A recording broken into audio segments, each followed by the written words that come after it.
Dímelo, gente. Marcucci here again, bringing another video. And today we have a good friend to the channel. His name is Jacob Wasserburger.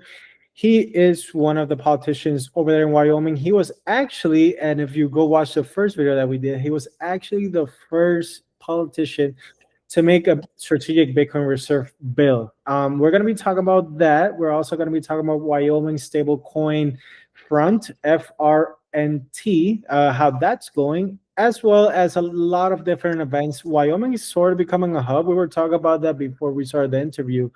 That Wyoming, I'm really jealous. It was becoming a lot of companies are moving there. A lot of development is happening. A lot of great conferences are happening that you have been able to attend, Jacob. So congrats to you. You're one of the pioneers. So thank you so much for coming into the channel again. How are you? I'm doing great. How have you been, Marco? I've been good. I can't complain. Unfortunately, it's getting cold now. I was in Puerto Rico the whole summer, so I'm back in New York. I'm back in the cold, but I'm excited to be here. I love New York, and I want to make this city real amazing. And I wanted to succeed just how you guys are doing over there in Wyoming in terms of crypto. So, yeah, talk. Let's. How have you been? How's everything? How's Wyoming doing? The economy. I know the government is shut down as of right now, but you were telling me that that really doesn't affect you, and that doesn't affect a lot of people in Wyoming. And you're having a new SNAP bill that you're introducing to kind of combat, obesity, overweight, all that kind of stuff. So tell me a little bit about that. It sounds really interesting. Yeah, absolutely. Thanks for having me back on the channel, Marco. I guess to begin things, yeah, it's been a pretty exciting ride with the crypto space here in Wyoming.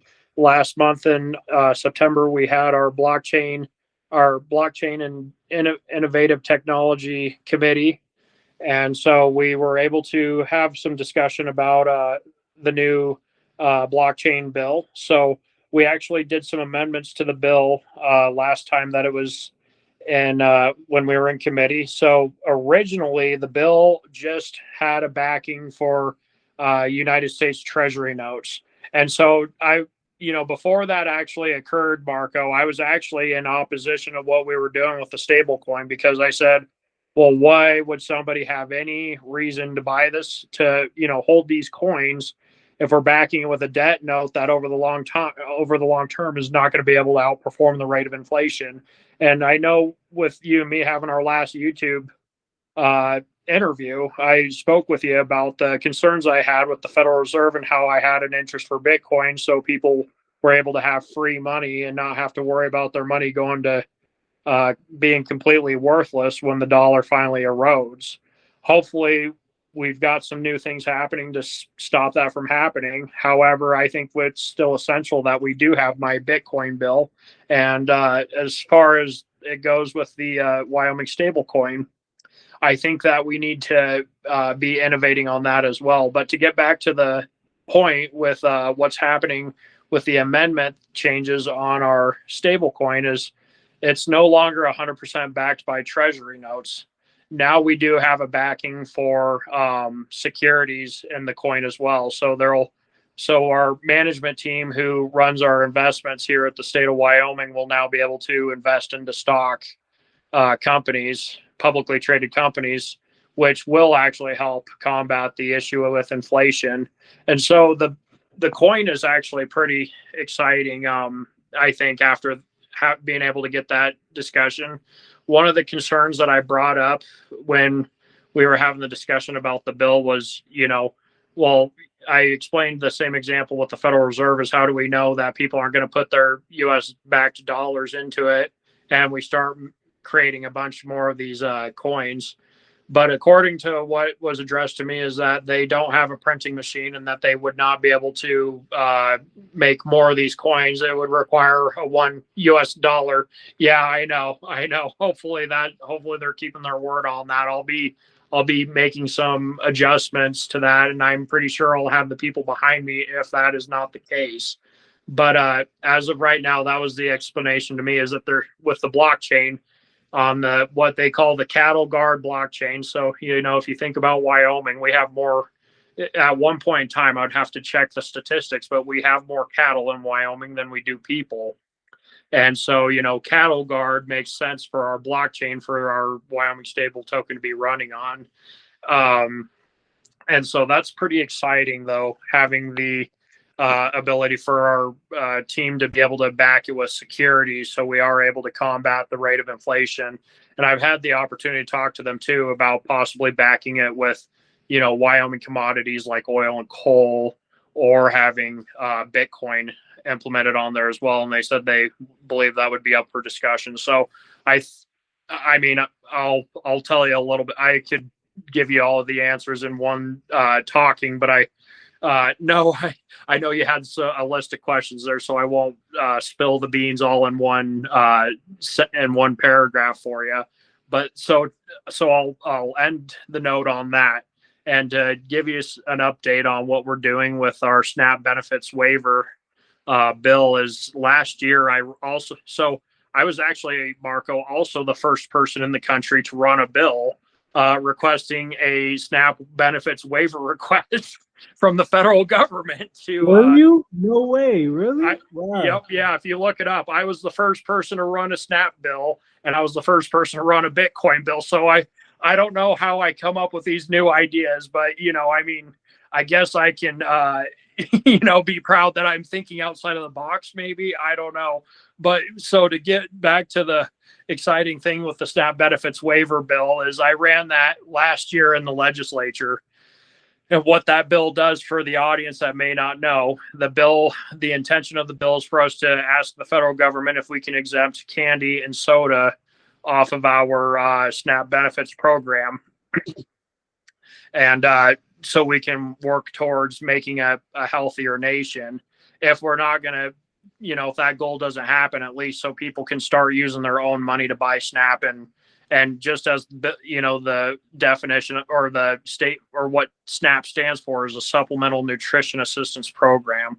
So with that waiver bill, I believe we do have the ability to get that application submitted to the federal government and get it accepted. And so to talk a little bit more about in committee, last year I just ran it as an individual bill. I was not able to get it passed, but I didn't have any sponsors on the bill. I was the only one on the bill as a sponsor. And I got it through the Health and Labor Committee on the House side, and then got it through the House first, second, and third reading.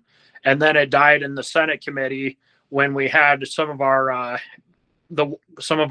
soda fountain companies kind of talk badly about the bill. And we also have the sugar beet factory here in Wyoming that wasn't really on board. And I believe Pepsi out of Warland wasn't exactly on board with it either. So it did die in the Senate committee, I think, due to pressures from some of the higher financial tensions. But I think now with the Trump administration, the big, beautiful bill, I am convinced that we're going to have a lot more support for this bill. 100%. And you're not saying that they can't purchase those, sodas, right? It's just that they can't use it with SNAP. I think it's a great bill. Hopefully it gets it passed, and we need more people like you. Honestly, I don't know what they give over there in the water in Wyoming, but your government is running smoothly. You did mention that you guys only have like these committees for 2 weeks, right? So either it passes super quick or it doesn't really pass at all, right? How optimistic are you that once you submit the bill again, I think it's 2026, right? It's the time that you could submit the bill for, at least for the Bitcoin bill. Do you see anything different? Anything changing? Anything that you talked to different, I think you were talking to the treasurer, was it last time, that he was a little bit older and he kind of didn't understand it. Have those talks like improved or not really? They have improved. They have improved, Marco. And the exciting thing about it is, the treasurer was not formally in support of it. I remember asking him conversations before I took the bill to the committee if he was okay with it. And I was under the impression that he was.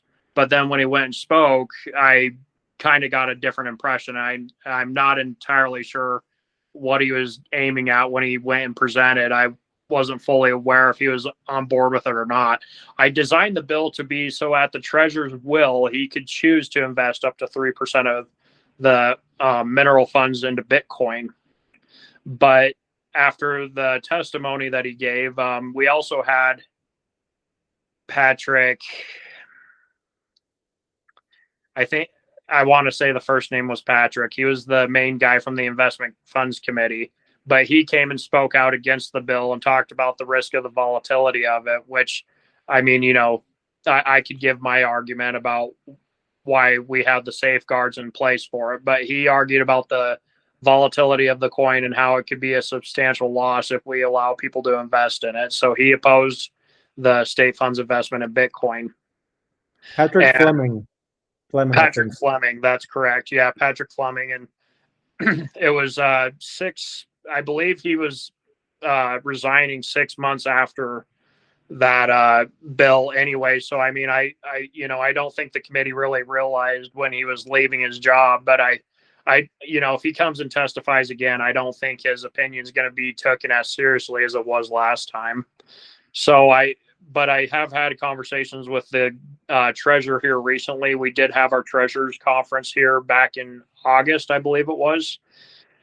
And he told me that he had a much different outlook on it now than he did before. In fact, he actually wanted me to maybe consider running a bill to allow the state to mine into Bitcoin. And so, because then if we did that, the cost would be about $37,000 to mine it versus us just buying it outright.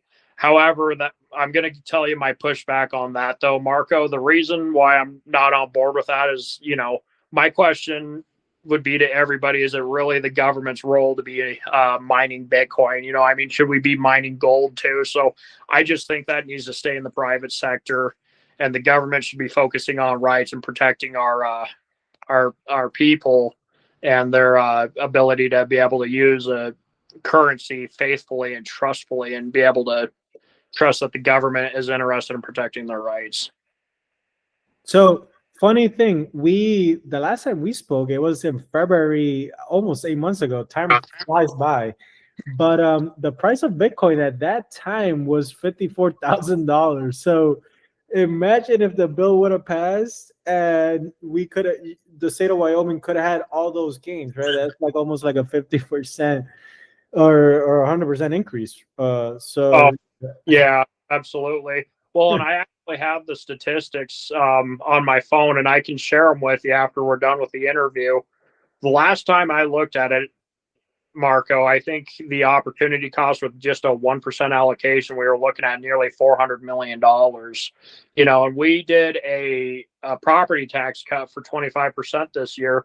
And that was one of the big arguments, was that we were going to make the state lose 25% of its revenue, which came out to about $400 million. I mean, my Bitcoin bill for at least 1 year would have covered the costs on us cutting all the property tax, which I'm going to tell you right now, how do you own your home if you're renting from the government for the rest of your life? So, I mean, there's definitely more property tax cuts that we're considering. And I know with the way things are, at least in the House side of things, I know there's a lot of people that agree with me on that.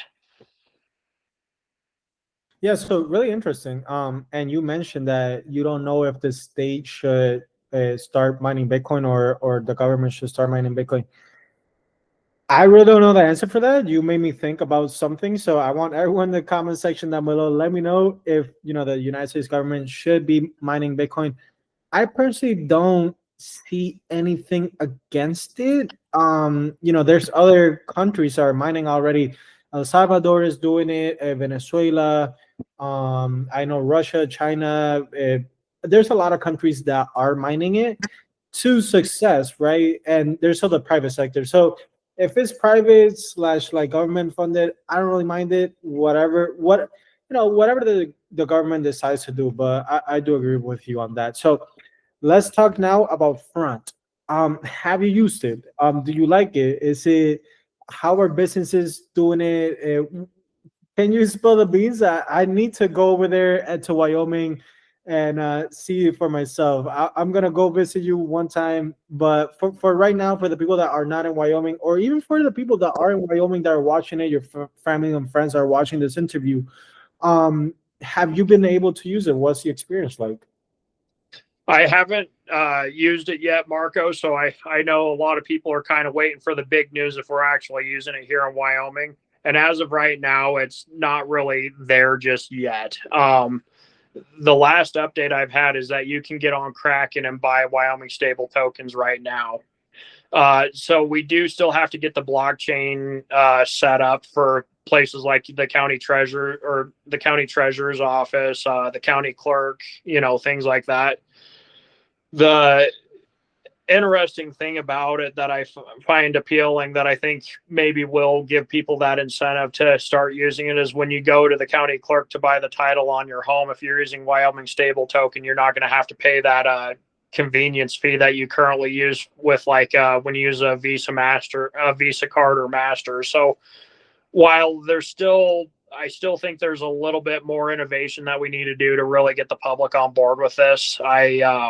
I do think that's going to be something that will give people that incentive.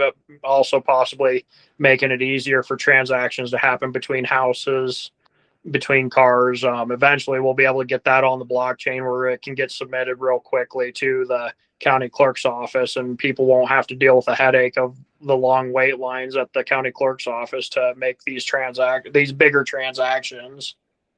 Yeah. When I go to New York downtown, I live in Manhattan, so it's not really that far, and I just take the 6, so I get there super quick. But when I'm there working with any government papers, like if I need affidavit, if I need, anything, it's like a whole day thing. I'm there from 8 a.m. to like 4 p.m. It's like, hopefully, hopefully crypto does speed up the processes, and I do think eventually it will speed it up. So I'm really excited, man. Wyoming is giving me, I want to move there by the way that you're talking about it. So that speaks to you as a politician, right? That's what you want. You want your state and, your constituents and everyone in your community to be happy that they're there. So I'm so happy for that. And I'm also really happy you mentioned Kraken, right? The Wyoming, I think you guys were doing the blockchain symposium, and there's a lot of other, great events that Wyoming has been hosting and is hosting, right? You've been able to attend to a couple, from my belief, right? You've been able to attend. I haven't been able to attend, unfortunately. No. Marco. Oh, Yeah, no. believe it or not, I haven't been invited to a whole lot of them, so I'm not sure what exactly is going on at those. Part of it is probably that I just need to stay in the loop a little bit better with some of those events. But I think a lot of the folks, are also innovating on some other cryptos, and I'm pretty strict towards just holding Bitcoin. So that could be one of the things, is that I kind of just am a strict advocate for the Bitcoin. And I'm not opposed to the Wyoming Stable Token if we can make those transactions easier for people, and eventually get to where maybe those coins are a yield bearing token, where if you own some, you'll get some dividends from some stock, get the appreciation from your Bitcoin. And I'm not entirely against treasuries, but just when it's 100% treasuries, that's where I have that problem. So Yeah, 100%. But yeah, as of right now, I apologize. I know you probably want some exciting news about what I've seen at some of these symposiums, but I haven't been to a lot yet. But for our next interview, I'll make sure I start going to some, get in the loop a little bit better with these, so I can give you a little bit more exciting news. No, it's fine. You're a busy man, and as a politician, I want my politicians to always be working. You guys honestly have to have fun, and you guys also have to attend to these stuff, right? Because I'm not lecturing you, but I think it's really important if more politicians go to these events. They can learn from what is happening in the space, get more acquainted, obviously, like meet the people that are working behind the scenes in Bitcoin and in other coins, really. So, yeah. And I was able to actually watch a little bit of the Wyoming Blockchain Symposium. It was really good. I was able to watch. Anda was there. Cynthia Lumens was there. There were a lot of people. It's usually same, not the same old, but kind of the same people always like talking, and it's good and it's refreshing to kind of like listen to them. So the last thing I wanted to talk about, and I didn't ask you this, but it just came into my head.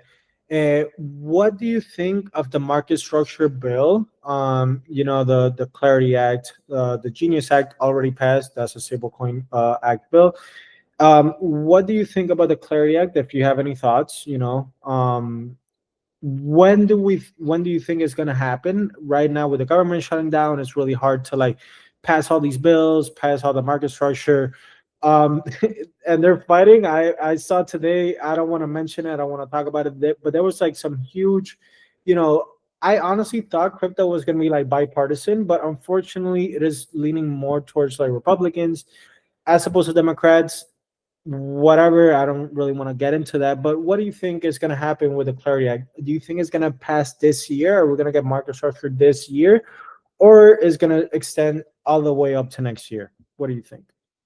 I wouldn't be surprised if the way that things are going right now with the government shutdown.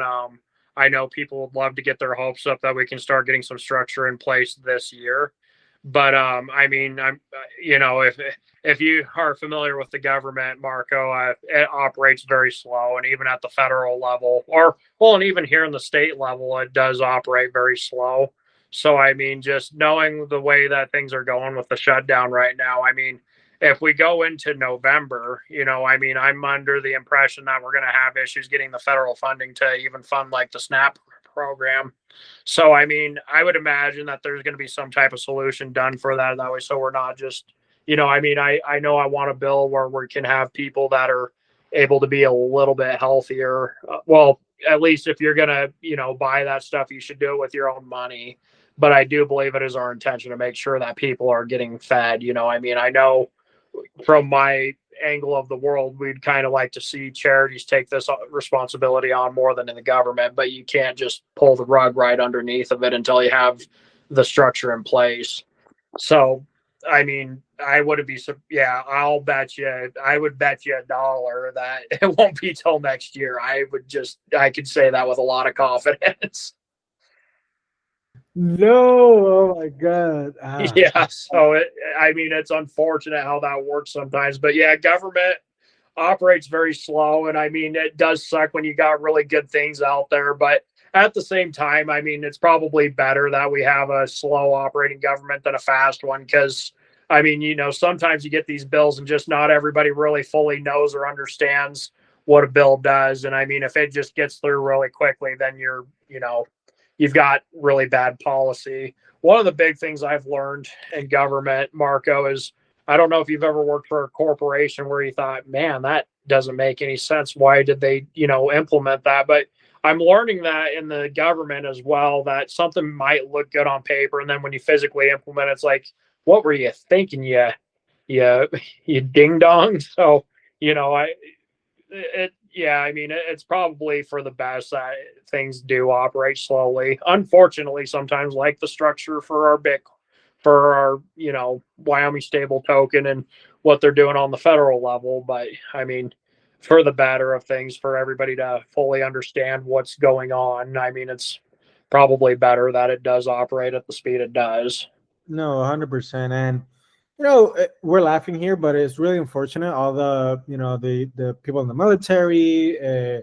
I know in Puerto Rico, I was just in El Morro, which is like our fort. The fort is closed, so a lot of people can't go. So there's a lot of federal employees that like kind of depend on this, and obviously, they are gonna get paid like in furloughed, but a lot of people, live check to check. So I'm praying for those people. I'm praying for the government. A lot of people depend on it. Unfortunately, unfortunately, a lot of people depend on it. And hopefully, with crypto, obviously, I want to make it like a little positive that they don't have to be paid in furlough. Like if you that payroll doesn't have to be done by someone, right? Like it just can be like, hey, here's your USDC and your crypto wallet, or here's your Bitcoin and your Bitcoin wallet. Go out, still like spend, because it is affecting the economy and it's affecting a lot of people's lives. So hopefully the government shutdown finishes. I think this is like the third largest government shutdown in history as of right now. I think it's going on for like 22 days, right? It's been on Right. 22 days. So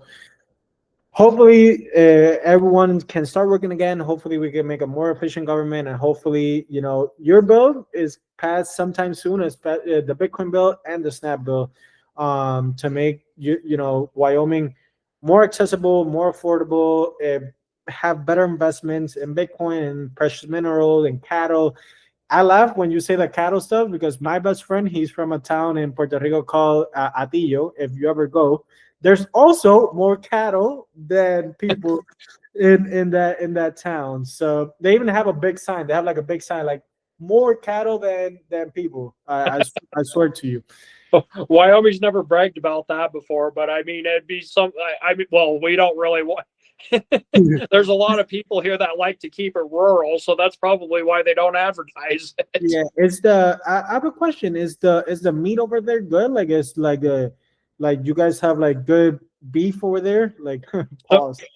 the brand of cat, or not brand, the breed of cattle is Black Angus, and so Black Angus is your second highest quality of beef that you can have. I don't, I'm not a cattle rancher, so I couldn't tell you what the number one beef is, but Black Angus is a very high quality beef.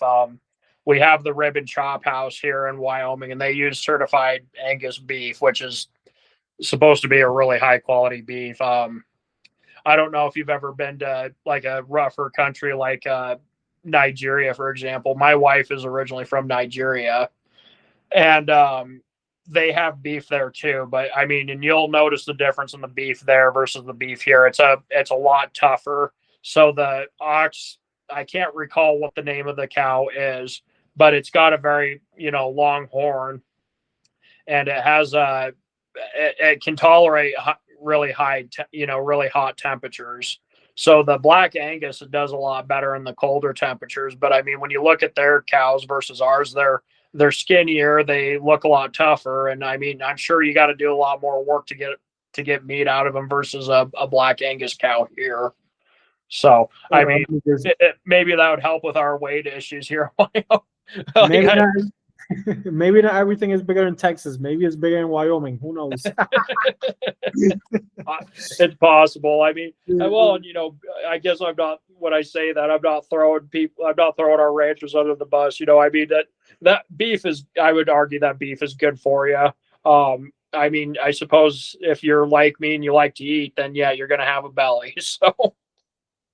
Yeah, I'm actually doing my fast. I do a 72-hour fast every 3 months.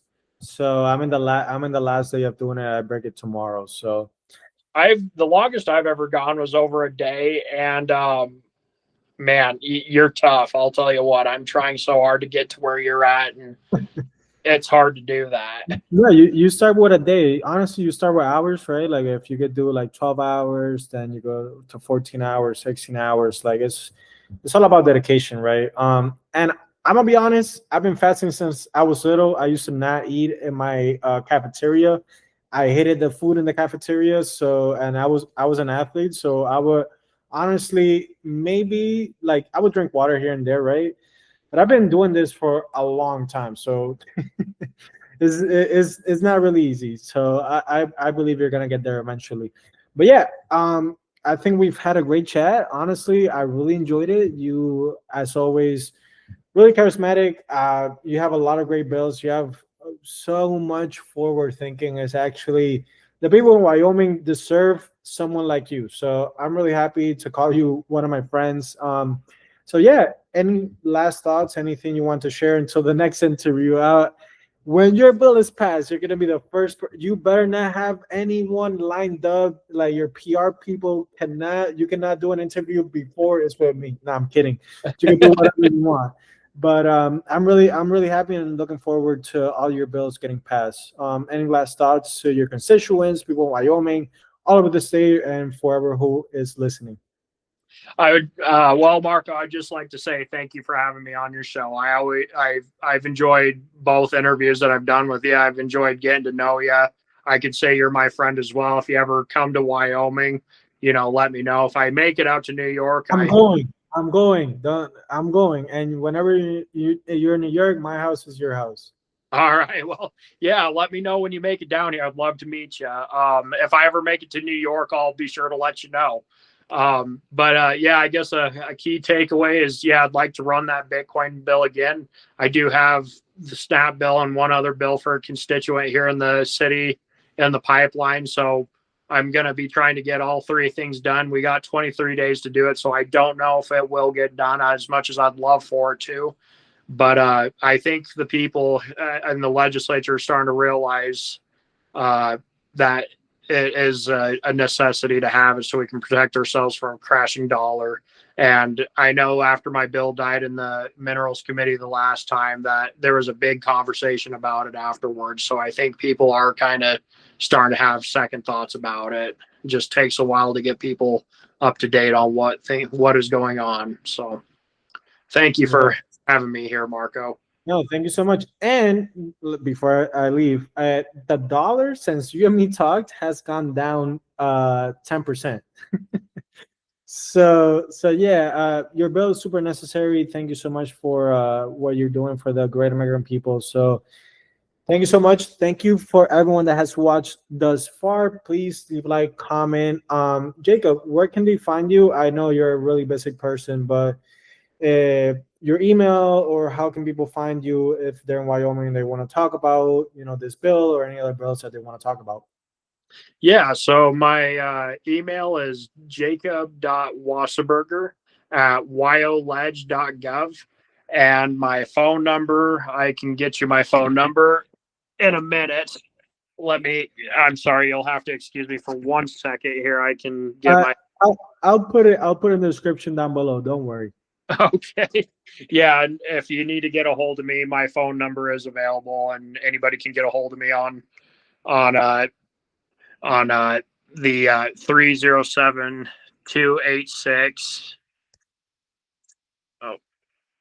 307-286-7153. That's the number that people can get a hold of me at. So Perfect. The one that you have is that's my personal phone number. So I'll let you have that one. I'm not gonna give that to anyone. Don't worry. Okay. All right, Jacob. Have a good night. Thank you so much for everything. Say hi to your wife for me. Bye-bye. Will do. Hey, thank you so much, Marco.